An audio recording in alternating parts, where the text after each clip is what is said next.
Sadib Shabazz, and I'm going to talk about saving ourselves, saving our communities, and raising our consciousness levels to deal with the causes of things that we dislike and not the effect.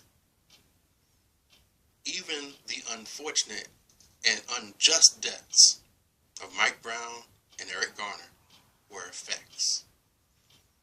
And the reason why is because the cause of those deaths still exists. And there will be more Mike Browns and more Eric Garners, not only in Ferguson, Missouri, not only in New York City, but all over the country, because we have not removed the root cause yet. So I want to concentrate on the root cause. What I'm going to do real quick is give you some numbers. I know I had some numbers for those of you who saw my last video, some numbers that deal with the specific situations here. I'm going to give you some more numbers, and then I'm going to tell you why. But bear with me.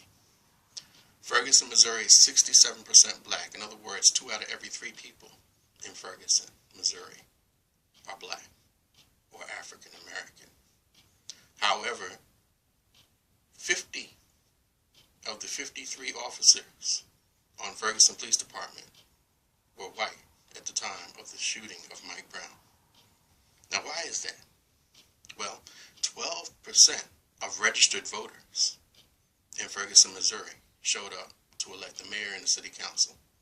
12%. That means 88% just didn't bother to show up. I'm not talking about 88% of the population. I'm talking about 88% of registered voters didn't show up. So we're not talking about those who were disenfranchised. We're talking about people who have their right to vote intact and still did not show up. There's a great deal of apathy, fear, and mistrust that's involved with that. And I'm going to go into that in a little bit. But before I do, more numbers. New York City.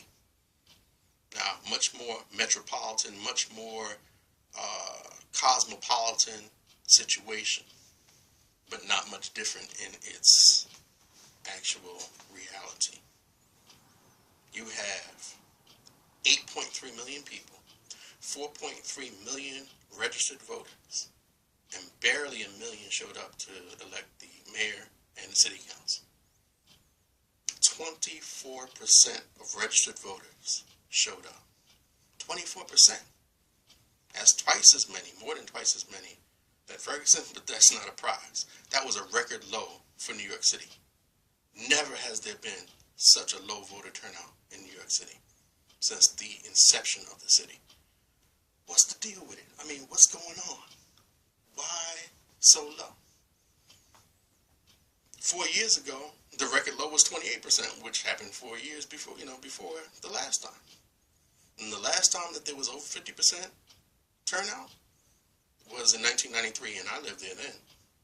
I was born and raised in New York City, and our mayor was David Dinkins, and one Rudolph Giuliani was running against Mayor David Dinkins and beat him in 1993.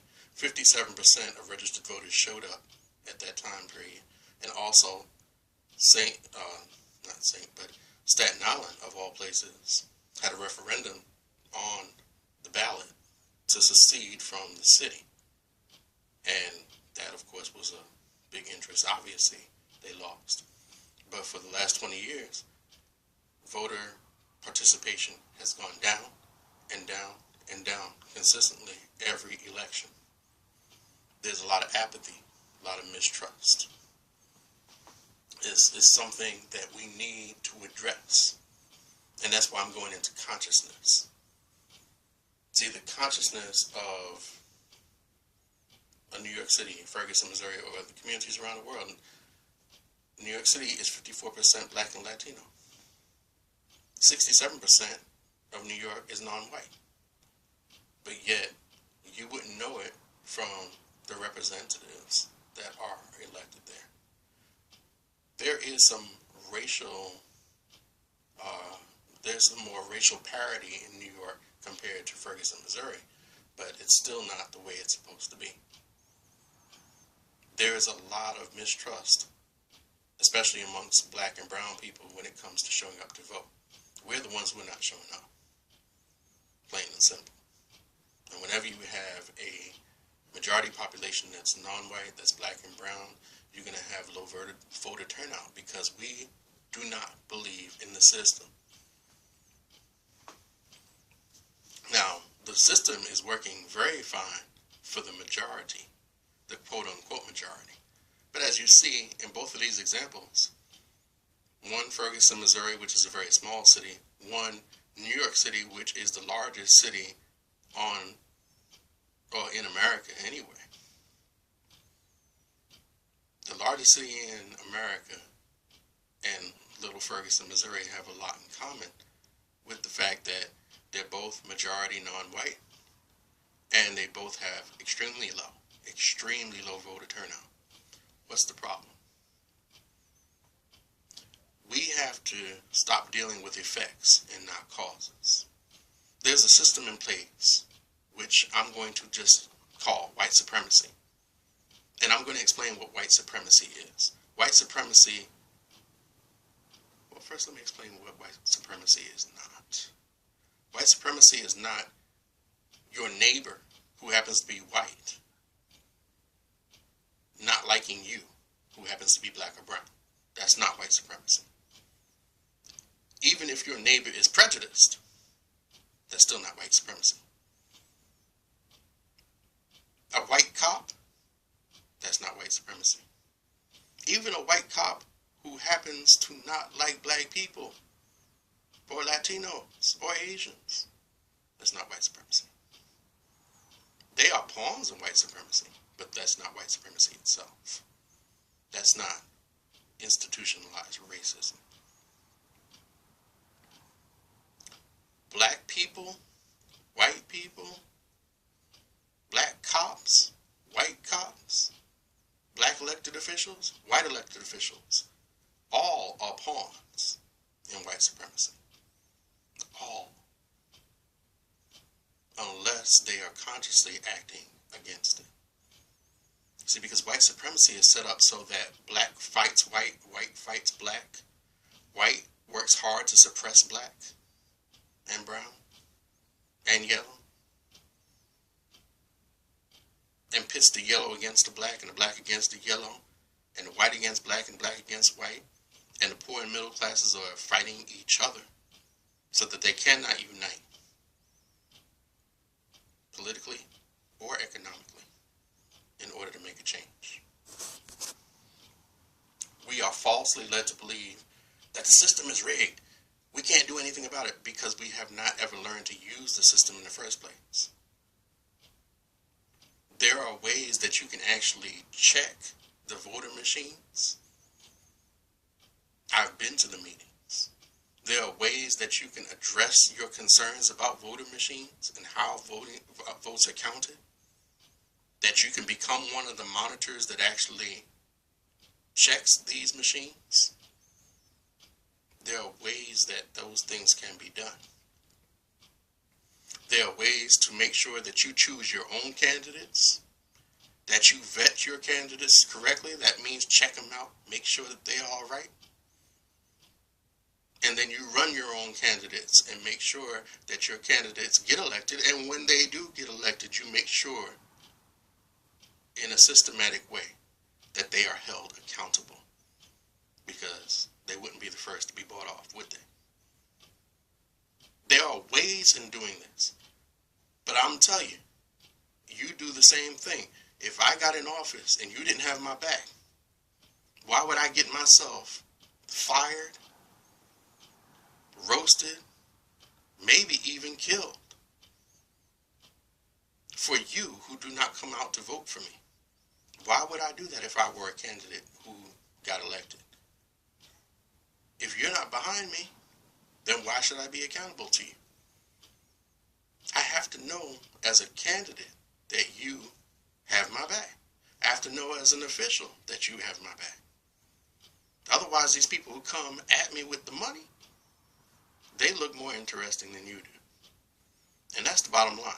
Now, I can't go into all the details here of how to hold people accountable, but I'm in the process of writing a manual on how to build our communities politically and economically. from a grassroots level. I was born and raised in New York City, and I've gotten people elected. I'm not going to name any names, but I got people elected in New York City. I was a major player in getting people elected on the low. I wasn't one of those people out in front, but I was knocking on doors, talking to people in communities, holding community meetings, and making sure that certain candidates got on the ballot and got elected. People from our community. And it can happen in your community too. Like Frank Sinatra said, if you can make it there, talking about New York, you can make it anywhere. It can be done in New York. It can be done anywhere. I've seen it happen. I've got a degree in political science. I've got certification in leadership science. I know how to make sure that these things get done. And I'll show you how to do it too. But you know, we've got to overcome our fear of the system. The system is rigged, but not the way you think it is. We need to change how we do things systematically in order to challenge the system that's there. It won't be perfect and it's not going to be overnight. But guess what? Unless you and I are going to pack up and go outside of this country and expatriate, if you don't have a solid plan to do that, then you need to fix your community.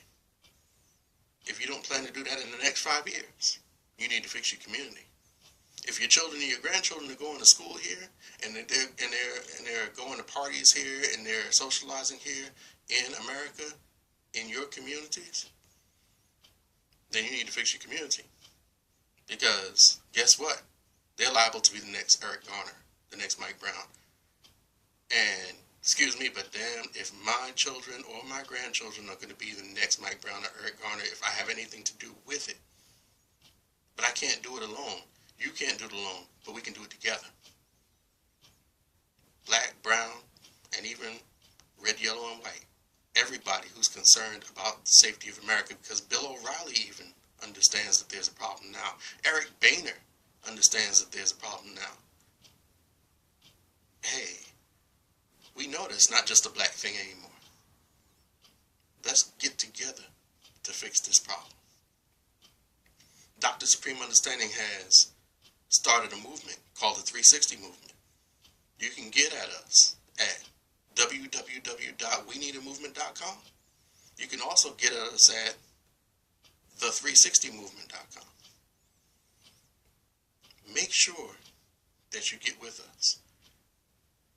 We're starting 360 Movement chapters all over the country.